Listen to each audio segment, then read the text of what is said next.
நடிகை த்ரிஷா அவர்கள் தென்னிந்திய சினிமாவில் தி டாப் ஆக்ட்ரஸில் ஒருத்தவங்க. இவங்களுக்கான ஃபேன் பேஸ் ரொம்பவே அதிகம். சமீப காலமாக த்ரிஷாவை பற்றி பல விமர்சனங்கள் சோஷியல் மீடியாவில் உலா வந்துக்கிட்டு இருக்கு.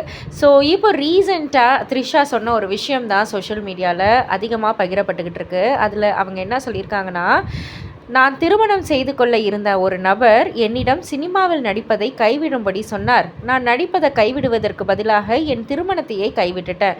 அதனால தான் என்னுடைய திருமணம் அன்னைக்கு நின்று போச்சு. நான் கர்ப்பமானால் மட்டுமே சினிமாவில் நடிப்பதை நிறுத்துவேன் அப்படின்ற மாதிரி த்ரிஷா சொன்ன ஒரு விஷயம் இப்போ சோஷியல் மீடியாவில் உலா வந்துக்கிட்டு இருக்கு. ஆக்சுவலாக த்ரிஷா அவர்களுக்கும் ஒரு பிஸ்னஸ் மேனுக்கும் நிச்சயதார்த்தமும் ஆகி அதுக்கப்புறம் நின்று போச்சு இல்லையா? ஸோ அது சம்மந்தமாகவும் இப்போ ரீசெண்டாக நிறைய விஷயங்கள் சோஷியல் மீடியாவில் உலா வந்துச்சு.